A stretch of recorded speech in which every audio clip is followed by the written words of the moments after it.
بصلاح القلوب وتوية ويكون معنا ومعكم على ولم يسأل حلالهم وعن استجاب الدعوة وأن يريدنا وإياهم من جميع البريات ويوفقنا وإياهم لاتباع سيدنا محمد سيد السادة ومن الحركة والسكنة ويدخلنا وإياهم في زمرة أهل الفضل والمزيد على هذه النية وملكية صالحة وإلى حضرة النبي صلى الله عليه وآله وسلم خير البرية بسر النبي وعليه بسر الفاتحة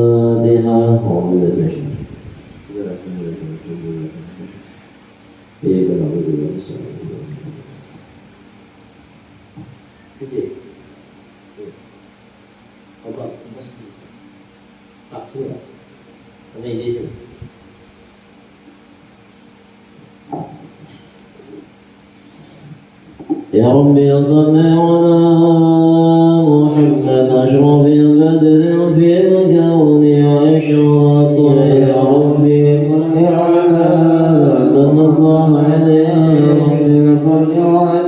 وسلم يا ربي صل على محمد أقرب ذوي يده إلى الحق يا ربي صل على محمد صلى الله عليه وسلم يا ربي صل على محمد المصطفى الصادق المصدق يا ربي صل على صلى الله عليه المصطفى الصادق المصدق يا ربي صل على محمد رحمة ومنطقا وأصدق يا ربي صل على صلى الله عليه ومنطقا وأصدق يا ربي صل على محمد أفضل من بالتقى تحقق يا ربي صل على صلى الله عليه أفضل من بالتقى يا ربي صل على محمد من بالسخاء والوفاء تخلق يا ربي صل على صلى الله عليه والوفاء تخلق يا ربي صل على محمد واجمع من الشمل ما تفرق يا ربي صل على صلى الله عليه الشمل ما تفرق يا ربي صل على محمد واسلح وسهل ما قد تعوق يا ربي على صلى الله عليه وسلم ما قد تعوق يا ربي صل على محمد وافتح من الخير كل مغلق يا ربي صل على محمد صلى الله عليه وسلم يا ربي صل على محمد وآله ومن بالنبي تعلق يا ربي صل على صلى الله عليه ومن بالنبي يا ربي صل على محمد وآله ومن للحبيب يعشق يا ربي صل على صلى الله عليه ومن للحبيب يعشق يا صل على محمد ومن لحبل النبي توثق يا ربي صل على صلى الله عليه ومن النبي توثق من الشيطان الرجيم لقد جاءكم رسول من أنفسكم عزيز عليه ما عنتم حريص عليكم بالمؤمنين رؤوف رحيم صلى الله عليه فإن تولوا فقل حسبي الله لا إله إلا هو عليه توكلت وهو رب العرش العظيم إن الله وملائكته يصلون على النبي يا أيها الذين آمنوا صلوا عليه وسلموا تسليما اللهم صل وسلم وبارك عليه وعلى بسم الله الرحمن الرحيم الحمد لله القوي سلطانه الواضح برهان المبسوط في الوجد قرمها وإحسانه وعلمه وعظم شأنه خلق الخلق لحكمة وتوى عليها علمه وبسط لهم من فائد المنة ما جرت به في أبدائه القسمة وأرسل إلينا أشرف خلقه وجل عبيده رحمة تألقت إرادته الأزلة بخلق هذا العبد المحبوب فانتشر الأثر شرابه في عوالم الشهادة فما أجل هذا المن الذي تقرب به المنان وما أعظم هذا الفضل الذي برز من حضرة الإحسان سورة كاملة ظهرت في هيكل محمود فتأطرت بوجودها كناف الوجود وترزت رد العوالم بدراز التدريب اللهم صل وسلم أشرف الصلاة والتسليم على سيدنا ونبينا محمد الرؤوف الرحيم اللهم صل وسلم وبارك عليه وعلى آله تجلى الحق في علم قدسه الواسع تجليا طلب لشر فضله في القريب والشاسع فله الحمد الذي لا تنحصر أفراده بتعداد ولا يمن تقرضه بكثرة درجات حيث أبرز من علم الإمكان صورة هذا الإنسان يتشرف بوجوده ثقلان وتندسي أصلاته في الأكوان فما من سر توصل به قلب منيب إلا من سابق فضل الله على هذا الحبيب يا قلب صلى قد توالى بحبيب محمد على من والى جل من شرف الوجود بنور القمر قول بهجته وجمالا صلى الله عليه وانطلق بالحسن على مقام وتنهى في مجده وتعالى لا حاجة العيون فيما اجتنت مبشرا كاملا يزيح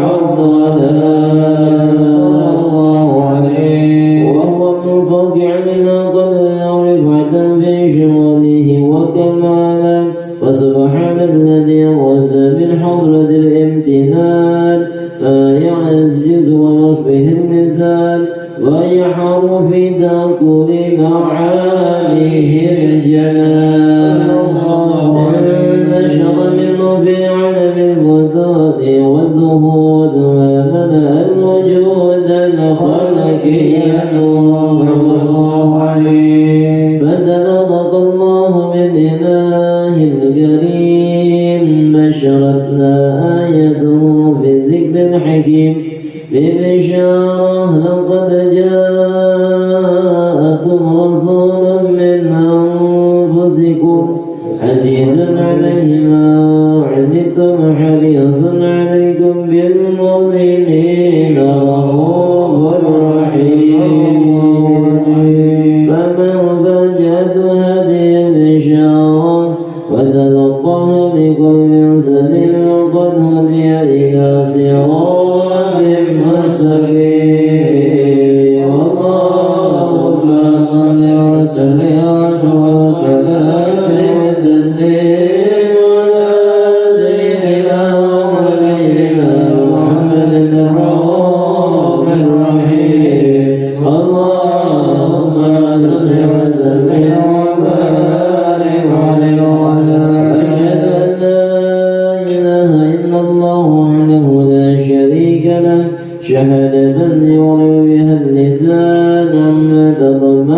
وصلاته على أهل اليقين من ذر ذلك اليدعان والتسبيق الشوائد وأشهد أن سيدنا محمد العبد الصادق في قوله وفعله والمبلغ عن الله ما أمره بتبليغه لخلقه من فرده ونفله عبد أرسله الله للعالمين بشيرا ونذيرا وبلغ الرسالة وأدى الأمانة وهدى الله به من الأمة بشرا كثيرا وسبحانه وكان في ظلمة الجهل المتبصرين سراجا وقمرا منيرا فما أعظمها من منة تكرم الله بها على البشر وما أوسعها من نعمة انتشر سرها في البحر والأرض اللهم صل وسلم بأجل الصلوات وأجمعها وأجل التحية ووزعها على هذا العبد الذي وفى بها الربوبية وبرج فيها بغلبة الجمال وقام بها الربوبية في مواد الخدمة لله وقفل عليه غاية الأعلى صلاة يتصل بها وصل عليه صلاة يتصل بها وصل عليه صلاة يتصل بها وصل عليه فيمس في قلبه نور سر تعلقه به وحبه ويكتب بها بعناية الله في حزبه وعلى آله وصحبه الذين ارتقوا صهوة المجد بقربه وتبيعوا لنشر بنصر بوده وحبه ما عطل الأكوان بنصر ذكراهم نسير اللهم صل وسلم وسلام وتسليم على سيدنا ونبينا محمد الرؤوف الرحيم اللهم صل وسلم وبارك عليه وعلى آله أما بعد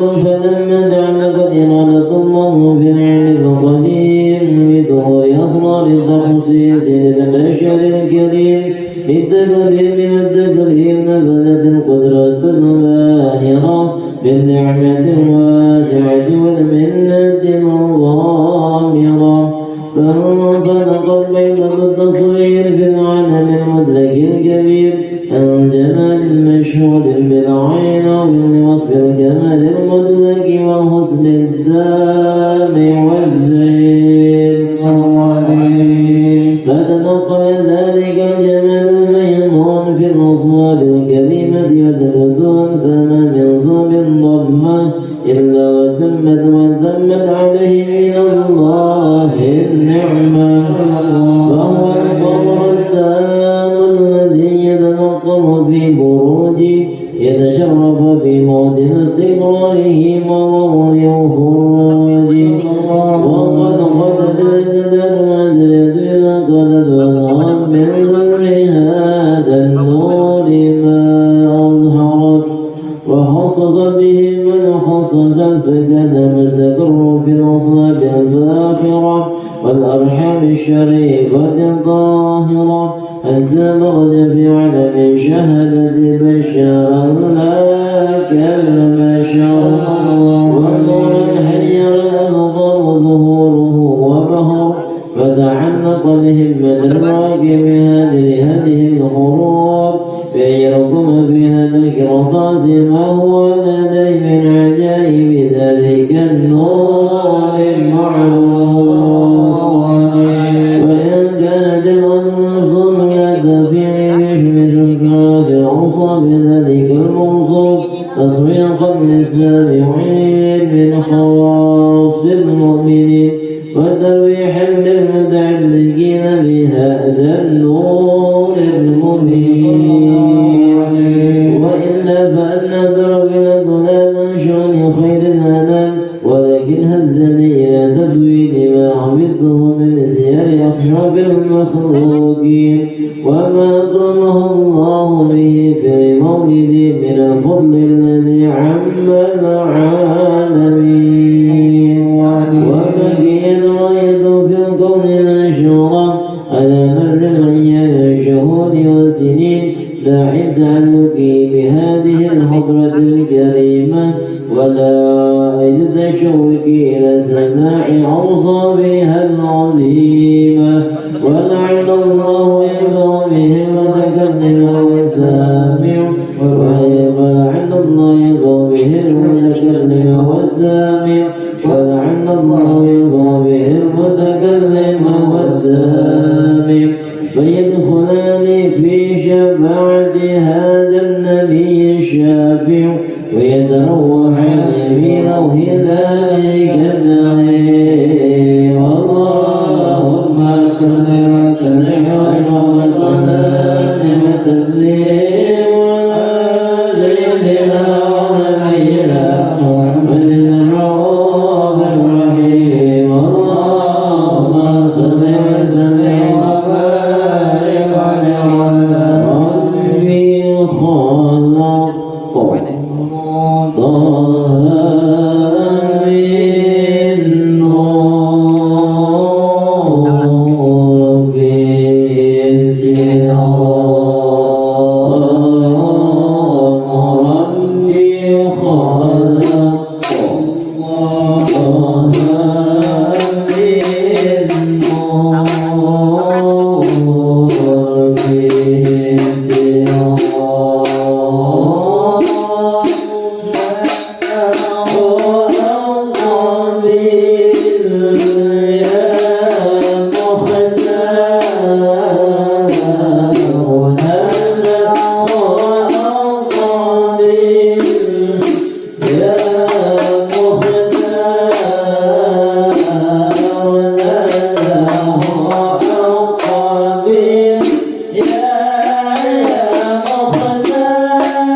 Yeah.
متشوقة إلى التقاط جواهر كنوزه وكل دابة لقريش نطقت بفصيح العبارة معلنة بكمال البشارة وما من حامل حملت به ذلك العام إلا اعتقي حملها بذناب من بركات وسعادة هذا الإيمان ولم تزل الأرض والسماوات تدمخة بعطر الفرح بملاقاة أشرف البريات وخروجه من عالم الخفاء إلى عالم الظهور بعد تنكره في البطون والظهور فأمر الله برجول بهجة التكريم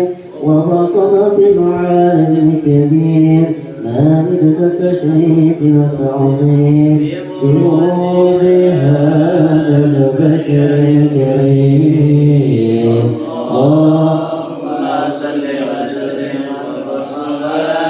وتسليم على سيدنا ونبينا محمد الرحيم اللهم صل وسلم وبارك عليه وعلى آله فحين ترفع هذا الحبيب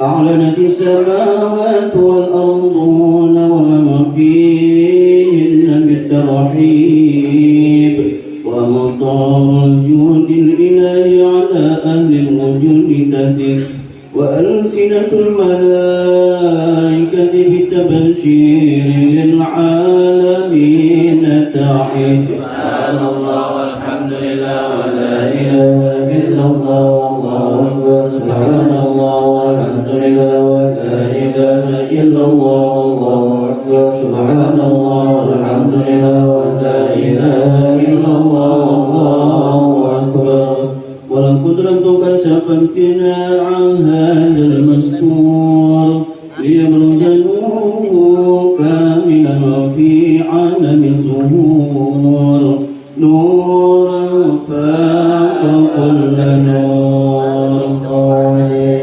وأنفذ الحق حكمه على من أتم الله عليه النعمة من خواص الأمة أن يحضر عند وضعه الأمة تأنيسا لجنابها المسعود ومشاركة لها فيها تسمات مندوب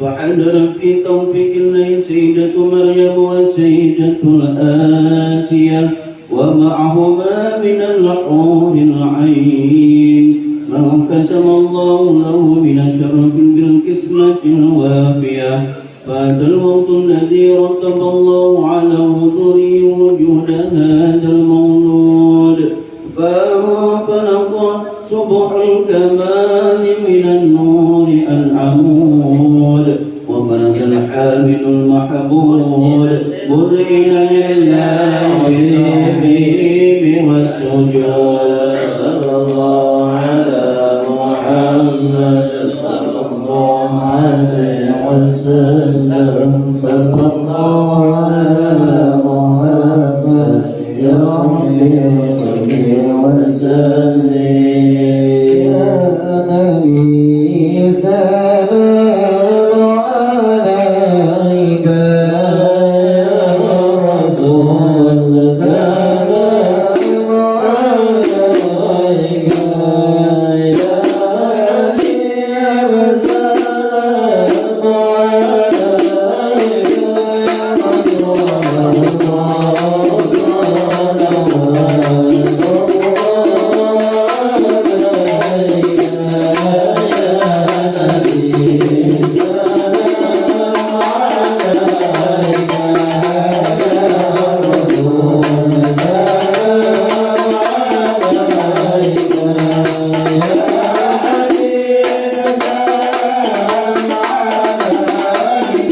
يا رسول الله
اللهم صل وسلم وبارك عليه وعلى آله.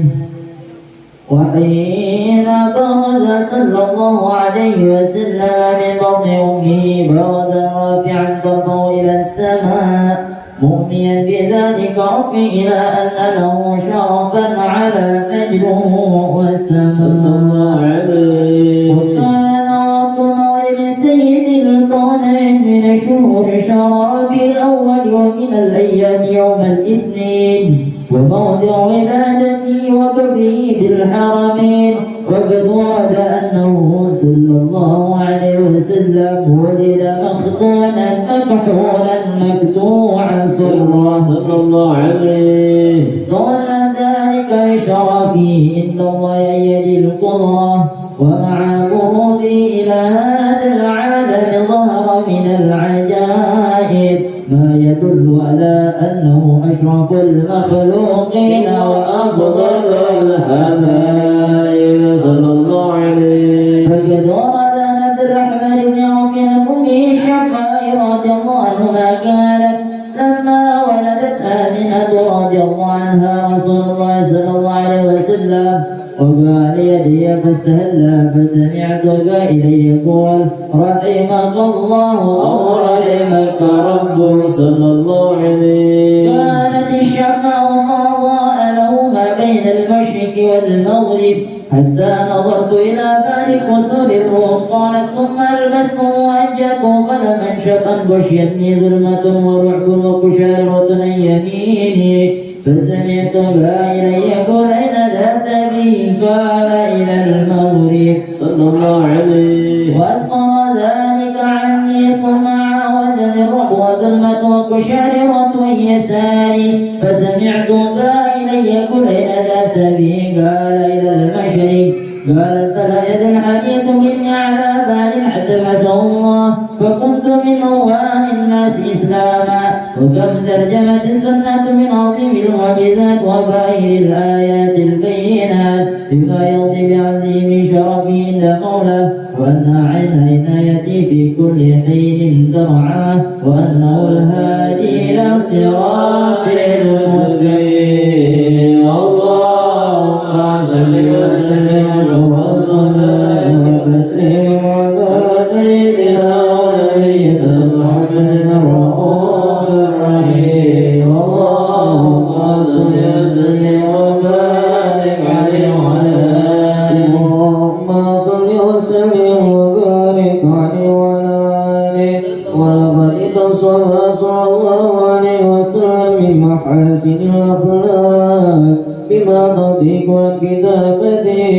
طول العمر كان صلى الله عليه وسلم أحسن الناس خلقا وخلقا وأولهم إلى مكارم الأخلاق سبقا وأوصاهم بالمؤمنين حلما ورفقا برا رؤوفا لا يقول ولا يفعل إلا معروفا له الخلق السهل والأرض المهتوي على معنى الجزاء إذا دعاه المسكين أجابه إجابة معجلة وهو الشفيق الرحيم لليتيم والأرملة وله مع سؤالة الأخلاق العيبة القوية التي ترتعد منها فرائص الأقوياء من البرية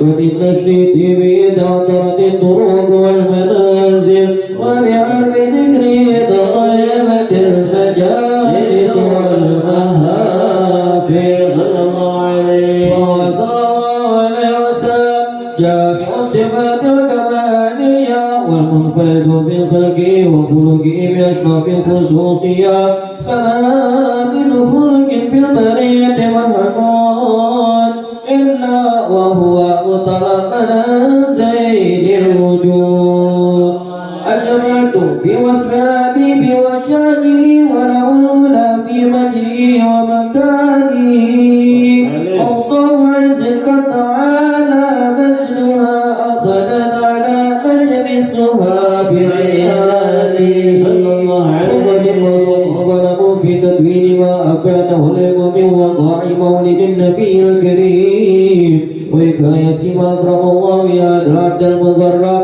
من التكريم والتعظيم والخلق العظيم فأسأل مني أن أمسك أعنة الأقلام في هذا المقام وأقرأ السلام على سيد الأنام السلام عليك أيها النبي ورحمة الله وبركاته السلام عليك أيها النبي ورحمة الله وبركاته السلام عليك أيها النبي ورحمة الله وبركاته وبذلك يحصل الفضل كما يحصل التقدير وعليه أفضل الصلاة والتسليم اللهم صل وسلم أشرف الصلاة والتسليم على سيدنا ونبينا محمد الرؤوف الرحيم اللهم صل وسلم وبارك عليه وعلى الفاتحة.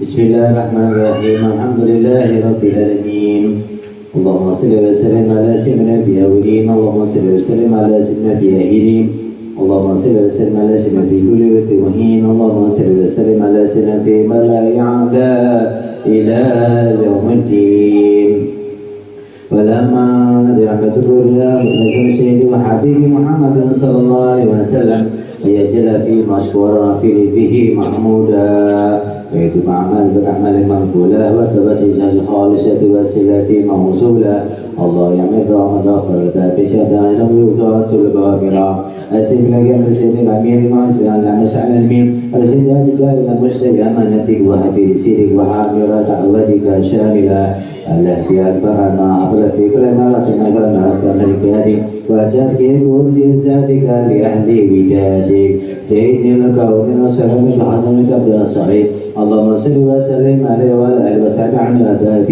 اللهم تبارك يا رب تبارك مقامك النديم أن تلحقنا بركاتنا وسكناتنا بنيتك وأن تحفظنا بجمال من جميع رعايتك وحسين غايتك وتفرقنا من سرك ولا تلقي بغاية آمالنا وتغافر عملنا بعمل وزكاة الهدي وبخير ناسك وكواكبنا معدين ولعهدك من الحافلين اللهم إنا لك الحمد وصرفتنا الجمال وتحيينا آمنا ويرضنا جل وتوجهنا بلك مسافين أن تقابل المذنب منا بالغفران أن تقابل المذنب منا بالغفران أن تقابل المذنب منا بالغفران والمسيال باليسال والسائل بالمسال والمعمل بالعمل المناصر والتبارك وأحرب عبده في العجنة والدنا وإحنا كلنا وادنا وجميع المسلمين والمسلمات والمؤمنين والمؤمنات في جميع جهات والغاية والمنصورة مسلم لمن بأهلها معمورة مالا وصورا وسق اللهم كبة المكروبين واجدي بين المدينين واغفر للمذنبين وتقبل توبة التائبين يا رب وتقبل توبة التائبين يا رب وتقبل توبة التائبين واشرع عملك على بادك عمين وسنتنا وظالمين واسل على الجنة جميع أطوالنا المنافقين غفر واجعلنا يا رب في من جميع البلايا واجعلنا يا رب في من جميع البلايا واجعلنا يا رب سياسي من جميع البلايا وبسياكين تذنب الخطايا وجبنا في عمل وتغفنا وذافنا فنغفنا بهم وسلم وسلم لا تكون نسوا على رسول الله الحمد لله لرب العالمين إن الله وملائكته يصلون على النبي يا أيها الذين آمنوا صلوا عليه وسلموا تسليما اللهم صل وسلم وصل الصلاة والتسليم على سيدنا ونبينا محمد الرؤوف الرحيم اللهم صل وسلم وبارك عليه وعلى آله سر الفاتحة وإلى حضرة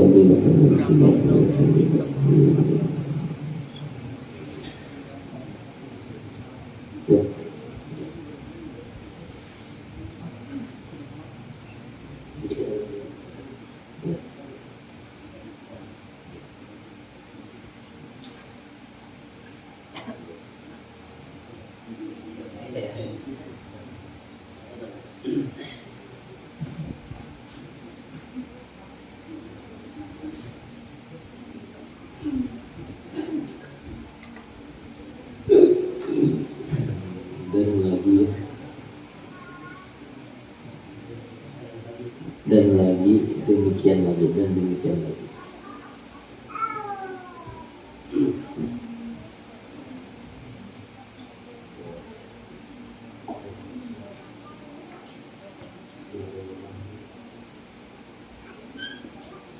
Dan demikian lagi, jika hilang ubah air itu dengan tanah atau kapur, tidaklah jadi suci ia itu, karena ada sak di dalamnya atau tertutup dengan tanah atau kapur. Tetapi jika jernih air itu dan tiada ia berubah, maka air itu suci juga. Bermula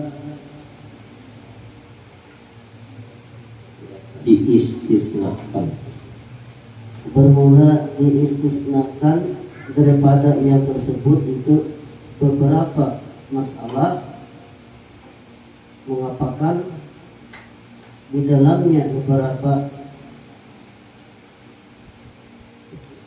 najis, maka tiada menajiskan ia akan air dan lainnya, maka setengah daripada yang dimaafkan daripadanya, yaitu najis yang tiada dapat akan dia oleh penglihatan mata orang yang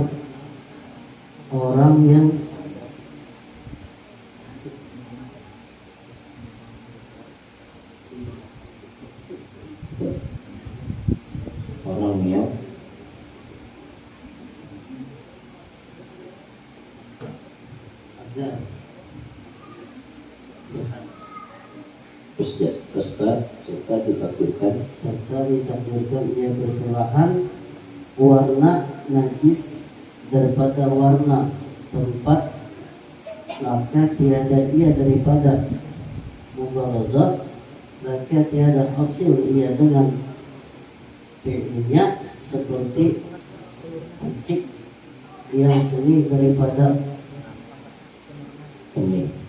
kami atau arak atau lainnya, dan najis yang lekat pada kata kaki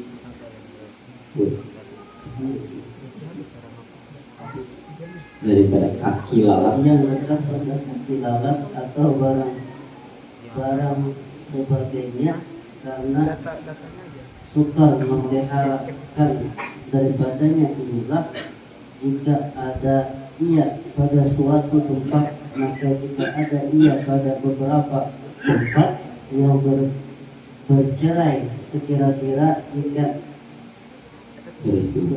berhimpun ia pada suatu tempat, niscaya kelihatan ia, maka itu tiada dimaafkan daripadanya. Inilah yang disebutkan Syekh Abi Ibnu Hajar Syekh Ibnu Hajar di dalam syarah Mukhtasar Bab Fadl.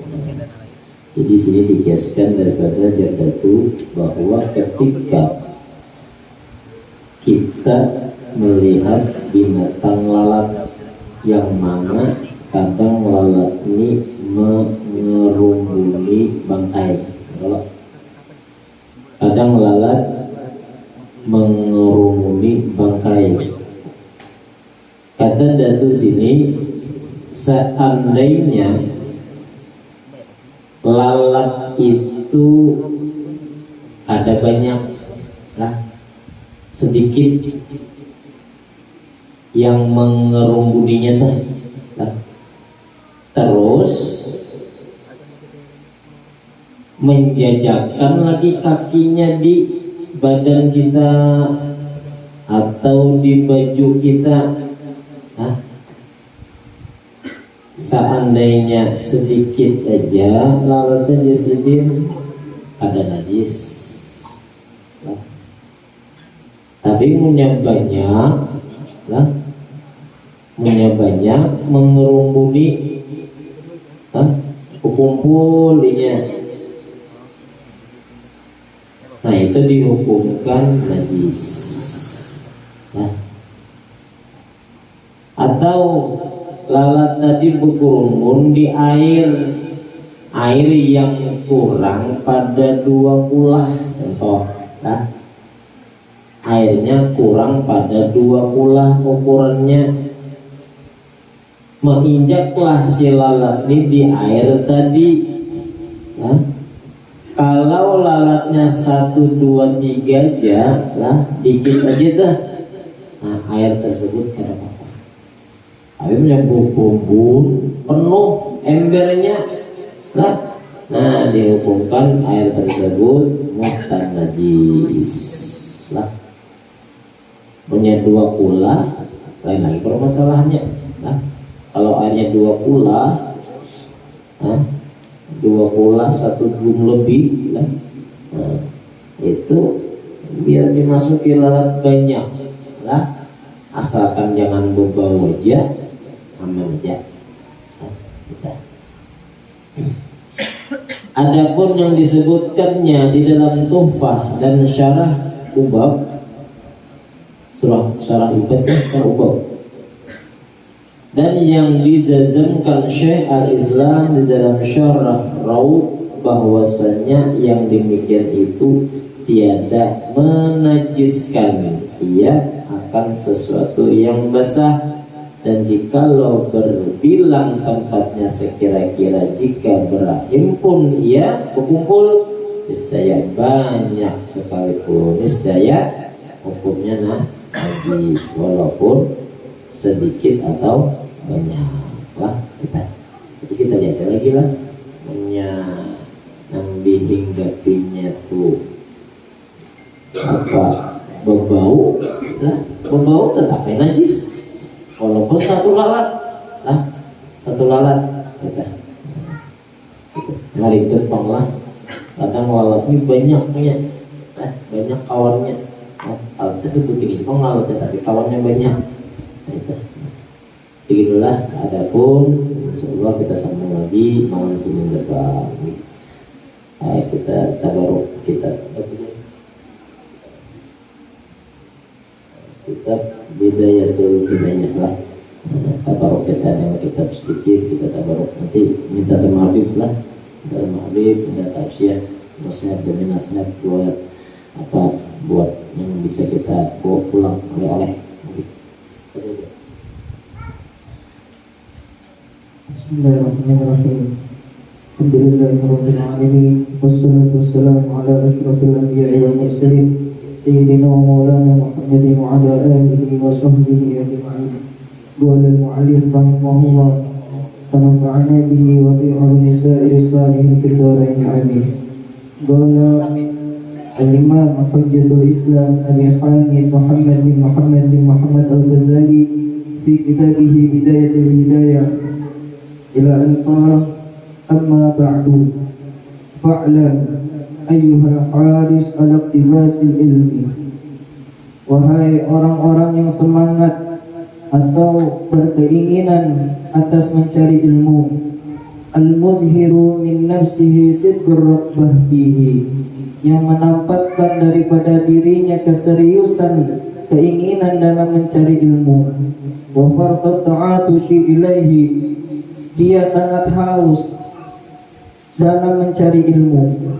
Annaka in kunta taqsid bi talabil ilmi al-munafasah, tapi seandainya jikalau kamu menuntut ilmu tujuannya itu untuk bersaing, wal mubahah, dan bangga-banggaan, wa taqaddum alal aqran, atau lebih hebat atau merasa lebih unggul daripada teman-temanmu, wastimalata ujuhin nasi, memancing perhatian daripada manusia, wajam'ah hutamid dunia, dan kamu niat bertujuan daripada menuntut ilmu itu mengumpulkan daripada harta dunia, fa anta sa'in fi hadbi dini, maka kamu berusaha menghancurkan agamamu sendiri, wa ihlaki nafsika, dan kamu menghancurkan daripada dirimu sendiri, wa bai'i akhiratika di dunia, dan kamu menjual akhiratmu demi duniamu. Wasafatuka khasirah, dan penjualanmu itu rugi. Wa muallimuka mu'inun laka ala isyanik, dan guru yang mengajarimu seakan-akan dia menolongmu dalam berbuat maksiat. Wa syarikun laka fi khusnik, dan dia juga merasakan dengan kerugian itu. Wa huwa kaba'i sayfin min qati tariq, maka ketika itu seakan-akan gurumu itu menjadi seseorang yang menjual pedang kepada orang begal. Wa man a'ana ala ma'siyatin walau bi syatri kalimah kana syarikan fiha, dan barang siapa yang membantu atas sebuah maksiat walaupun dengan sebagian kalimat, maka dia termasuk orang yang bermaksiat juga. Jadi di sini intinya, jikalau seseorang menuntut ilmu tujuannya untuk selain daripada Allah, maka rugi. Dan jual beli muamalah kita bersama manusia seakan-akan gak ada manfaatnya, karena tujuan niat kita aja sudah salah dari awal. Jadi makanya kata Nabi Muhammad SAW, kita diperintahkan apa? Innamal a'malu binniyat. Jikalau kita ingin beramal, maka dahulilah dengan niat. Mungkin di sini aja yang disampaikan, kurang lebihnya. Alhamdulillah. Pas kita bilang, Masya Allah. Jadi kita akan mampu nanti kita cek lagi ke kawan lagi yang bisa baca kitab dua. Kanan. Oke, kita minta. Sallallahu Nabi Muhammad.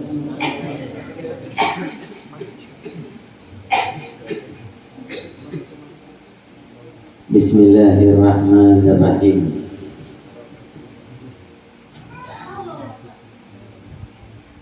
Assalamualaikum warahmatullahi ta'ala wabarakatuh. Bismillahirrahmanirrahim. Masa'allah la yusufu khair illallah.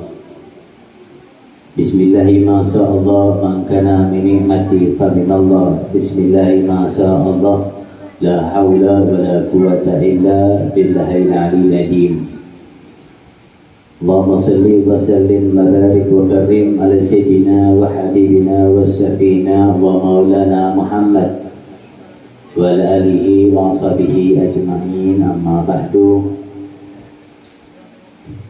Kami muliakan dan kami hormati para jamaah majelis rahimakumullah, daudah yang hadir kasih berkah oleh Nabi Muhammad, daudah yang hadir di acara ini dengan niatan kita ngaji, kita mencari ilmunya Rasulullah SAW.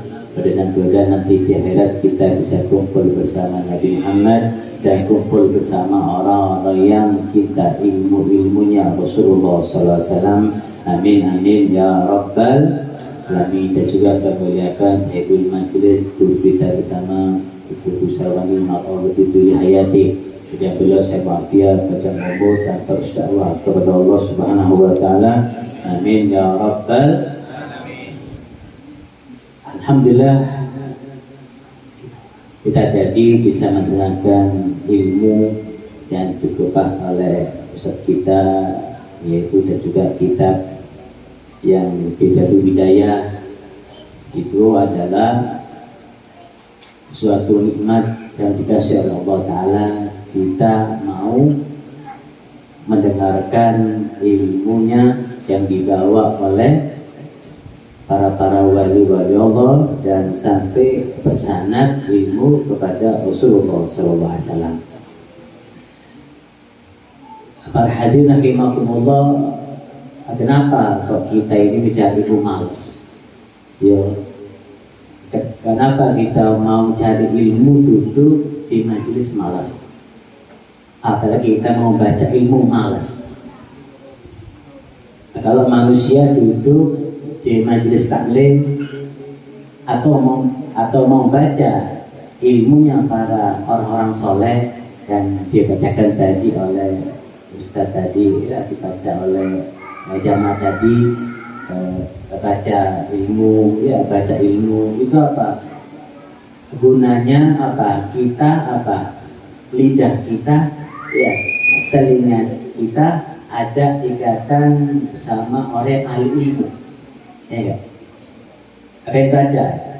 Allah musallih rahimahumullah, ya babun najis, ya babul wudu yang dibaca.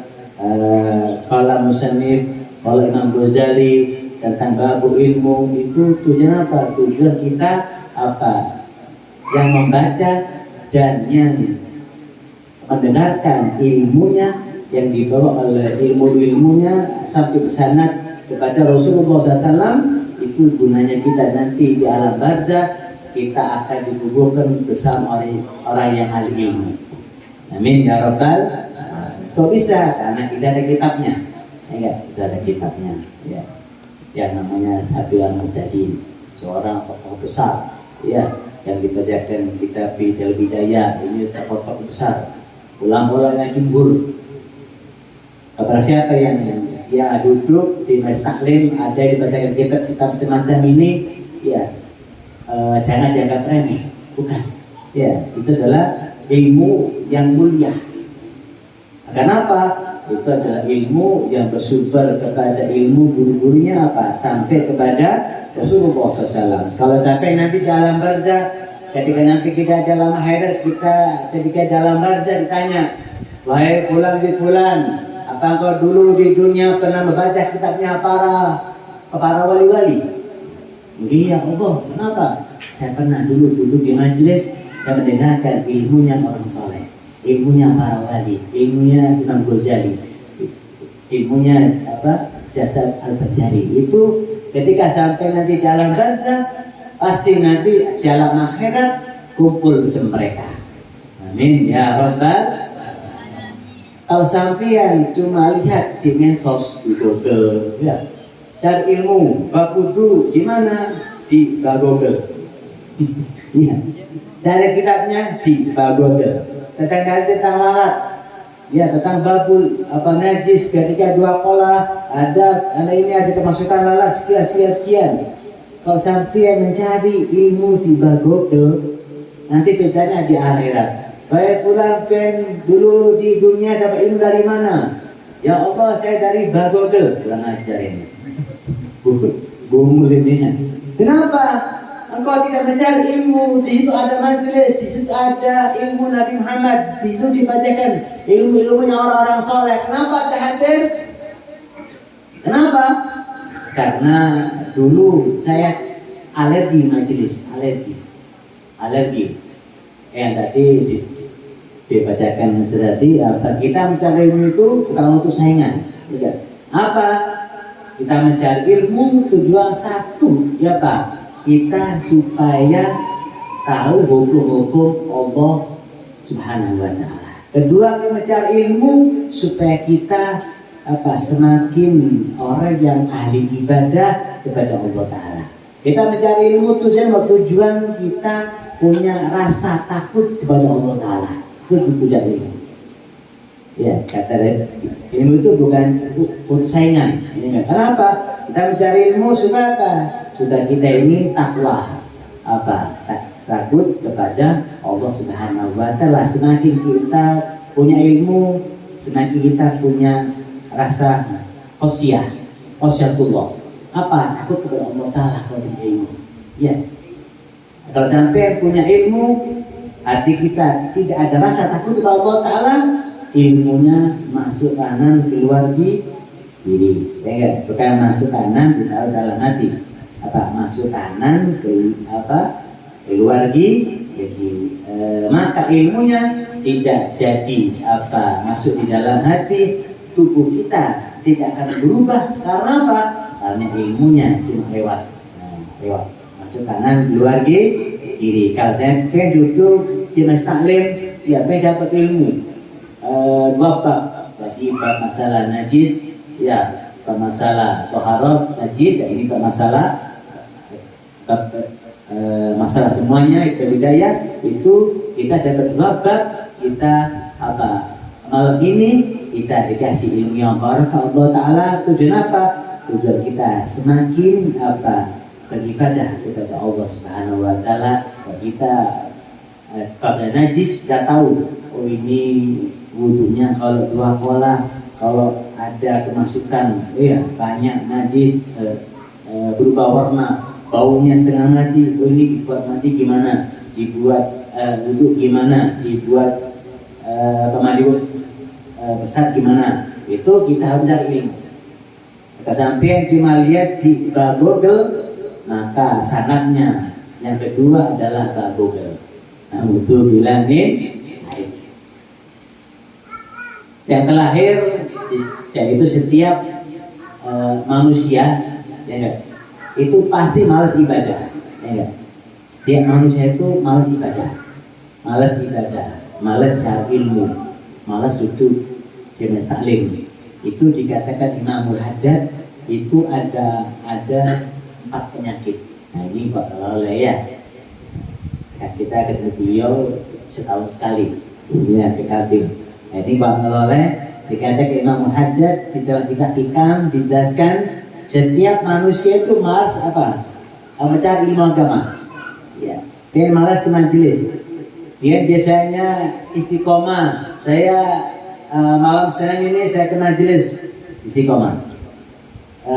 Pasti kita malas, enggak? Malas cari ilmu, malas ibadah, malas tahajud, malas sunat, malas. Dikatakan Haddad itu ada 4 penyakit. Kalau manusia sudah 4 penyakit, semuanya tubuhnya itu akan malas sholat, malas qobliyah ba'diyah, malas duha, malas tahajud, malas duduk di majlis taklim, malas. Yang pertama itu penyakit yang pertama kata Imam Haddad, yaitu apa penyakit pertama? Adalah tulul amal, panjang angan-angan. Lutip. Contoh apa contohnya? Pajangan. Nah ini. Ayo kita ke majelis. Nanti aja. Kalau ulun tua. Ya. Ayo ke majelis. Kalau saya sugih. Ya. Pasti pian tidak akan sugih. Kalau sampai sugih pasti disibukkan sama Allah Ta'ala. Ayo majelis, rapat.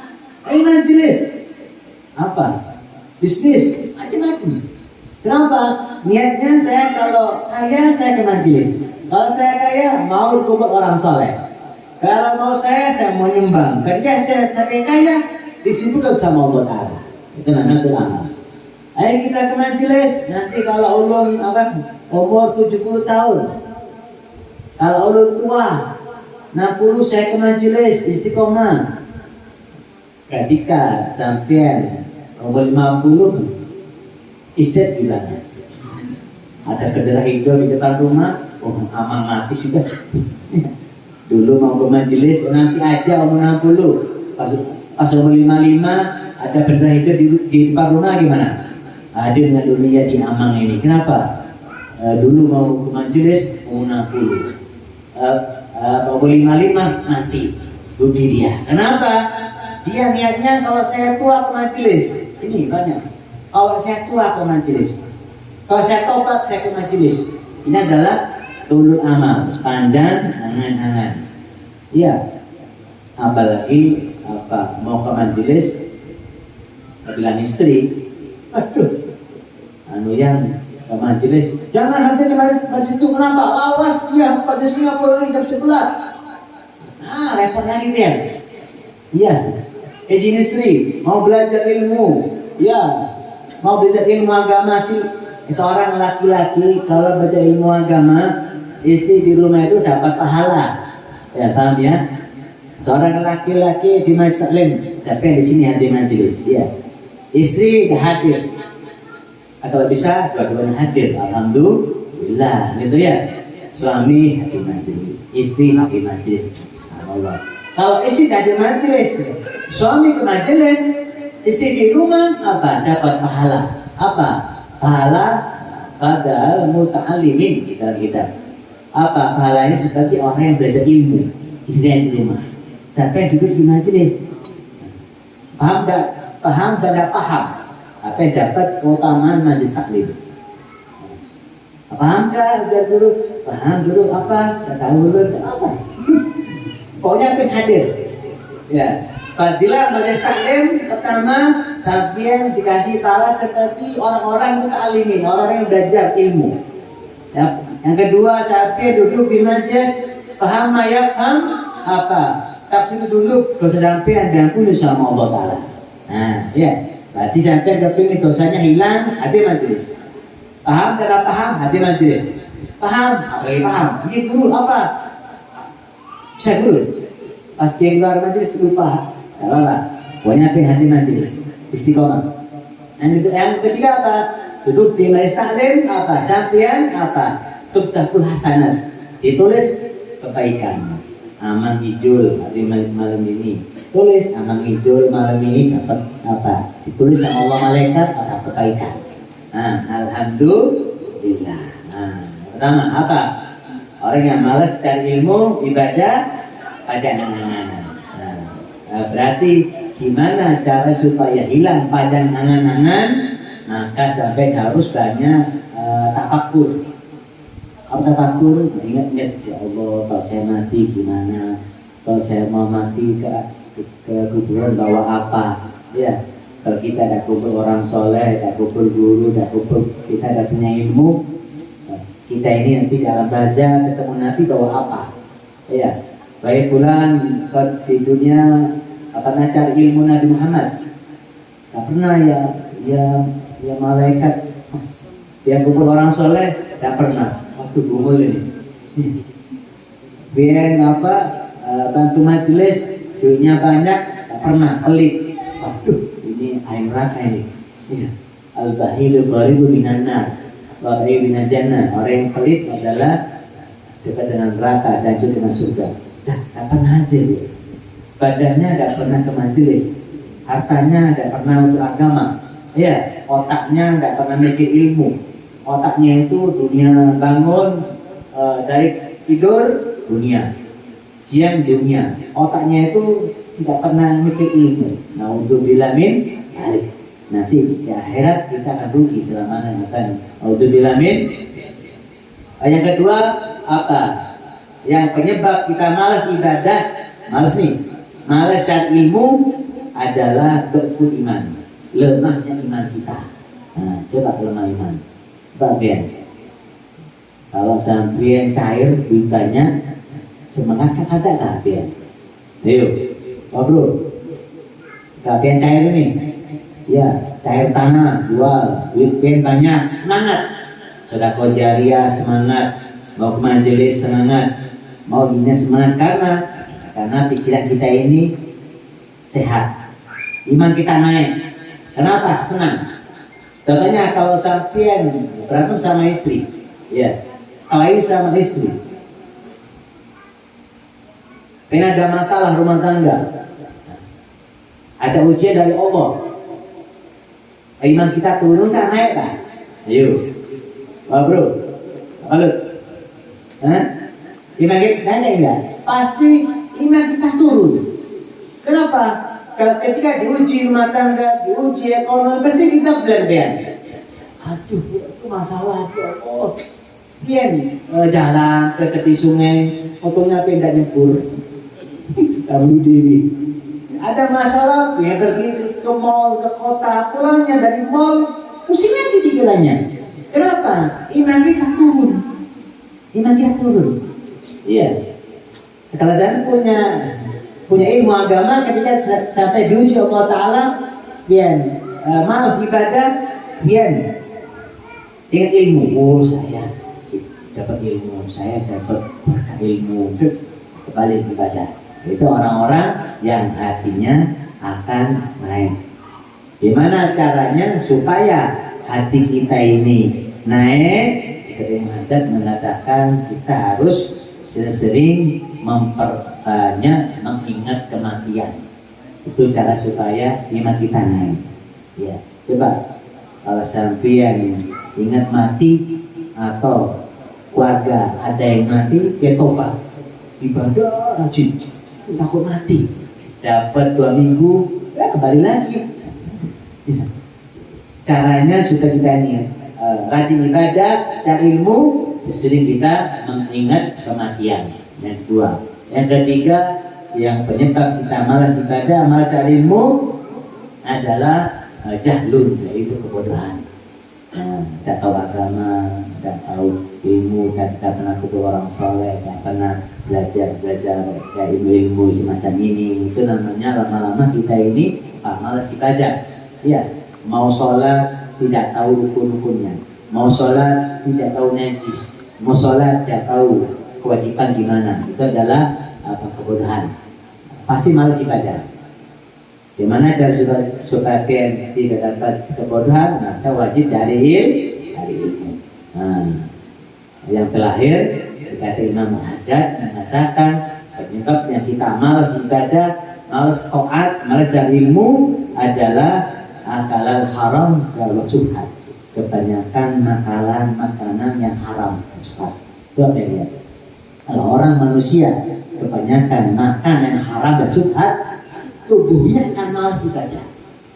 Tubuhnya mau ke majelis itu malas. Kebiasaan. Ada gak pejabat-pejabat itu yang istiqomah majelis? Ada gak? Bro, ada bro? Enggak pejabat deh. Pejabat ya, atau orang yang kaya, kita lihat. Ada gak istiqomah ke majelis? Istiqomah. Ayo, menata foto kanan dulu. Ayo, ada gak? Ada Pip, apa? Sebulan sekali, itu bukan istiqomah bro. Bukan, yang istiqomah udah di majelis, istiqomah. Pejabatnya ada gak? Ayo. Kenapa? Tubuhnya berat untuk taat. Tubuhnya itu malas untuk hadir majelis taklim. Kenapa? Tubuhnya malas. Enggak? Ada gak pejabat? Istiqomah. Guru, nanti majelisnya, guru. Oh iya, Ini Pak Pejabat, beristiqomah ya. Oh gini. Tapi mau calon partai, mau calon tuh rame. Ya. Di Surabaya tempat saya mau calon apa? Serbuannya ke majelis. Ada duduk di dekat guru. Kalau mau calon apa 5 tahun sekali, istiqomah 5 tahun istiqomah, 5 tahun istiqomah. Ya. Kalau setiap bulan setiap minggunya ada nggak? Ayo coba pegang. Nggak ada. Ya, karena kenapa? Banyak subhat. Berat, tubuhnya bertuah. Berat. Kalau ada pejabat orang yang kaya istiqomah ke majelis, itu anugerah dari Allah Subhanahu wa taala dan hatinya digiring oleh apa? Oleh Nabi Muhammad. Dia tubuhnya, otaknya, badannya, dia dapat ilmunya Nabi Muhammad. Subhanallah. Lihat. Orang yang ke majelis, orang yang pas-pasan. Orang pas-pasan. Orang pasar, kalau di tempat saya kita di Pasuruan yang banyak ribuan di majelis, orang tukang beca, orang pasar, jual sayur, jual pentol. Iya. Kenapa? Karena tubuhnya ringan. Untuk apa? Dapat ilmu ringan. Apalagi sudah ilmu tinggi. Kalau sudah ilmu tinggi yang dibacakan kita Bidatul Bidayah, lalu tadi ngomel dia. Apa itu ngajinya masih boleh? Nah ini bongol ini. Iya, bongol. Kenapa kitab yang dibaca ini di kota besar gitu, di kota yang dibaca semua ulama besar. Saya bilang tadi itu bukan kitab yang herehe. Iya, kenapa? Karena ada dalilnya. Ada kitab ulama besar. Kalau ada manusia yang mengatakan ilmu syariat belajar. Dulu itu aja majusi yang dibaca. Ini hatinya sudah congkak, sudah sombong. Na'udzubillah min. Kalau ada manusia yang meremehkan ilmu syariat Nabi Muhammad, otomatis dia menghina Nabi Muhammad SAW. Na'udzubillah min. Semua ilmu adalah bersumber kepada Rasulullah SAW. Amin ya Rabbal.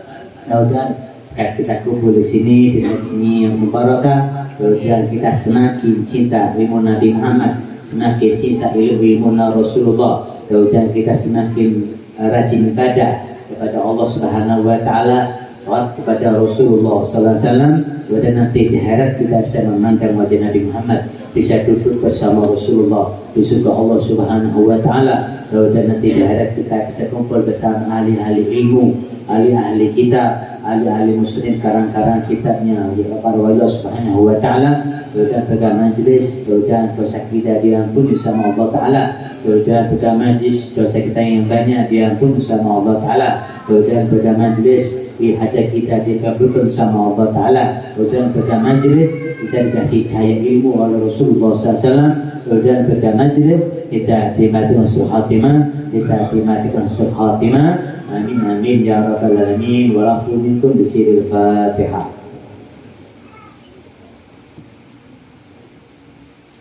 Jazakallahu khairan, mudah-mudahan apa yang disampaikan beliau bisa kita amalkan dalam kehidupan kita sehari-hari. Yang penting niat kita majelis, jumlah kita banyak. Majelis banyak, hampir tiap malam ada. Mudah-mudahan kata beliau, langkah kita mudah untuk menuju ke tempat majelis atau tempat baik-baik. Mudah-mudahan dengan berkah para wali Allah, dengan berkah daripada orang-orang saleh. Kita baca salawat satu kolam bayat. Allahumma salli wa sallim wa barik ala sayyidina Muhammadin awwal makhluqatika nurun min nuri dhatika wa rasulika rahmatan min 'indika tursiluhu rahmatan lil 'alamin. Wa salli wa sallim ala sayyidina Muhammadin 'adada qudratika wa iradatika wa 'ilmika al-awwalin wal آخرين. رب اغفر وارحم على أزواجه وذرياته وصحبه وعلى تابعين من الأولياء والعلماء والشهداء والصالحين وعلى والدينا ومشايخنا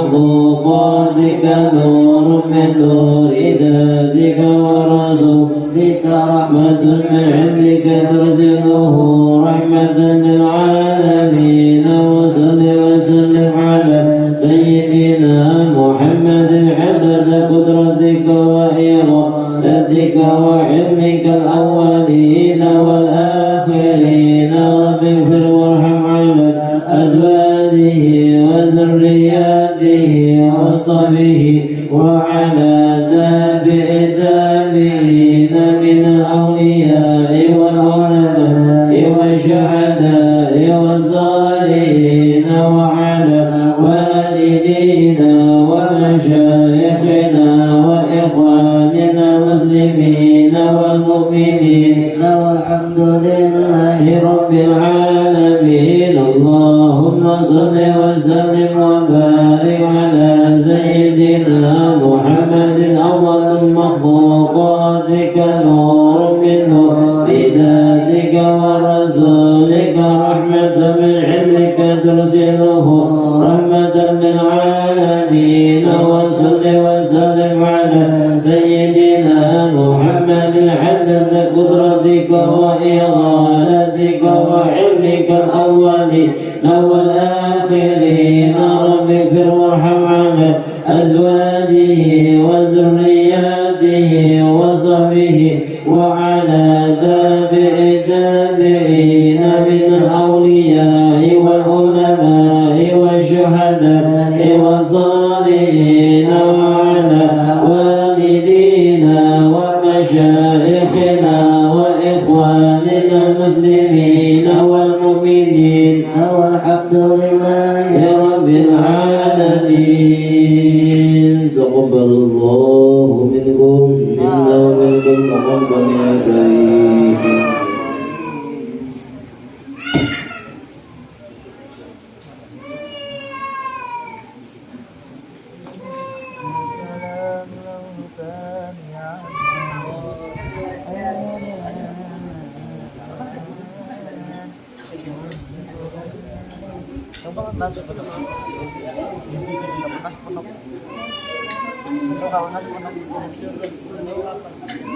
Aku lupa ya, siapa sih?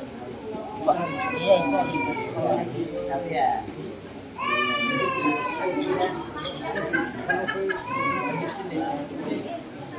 Ya?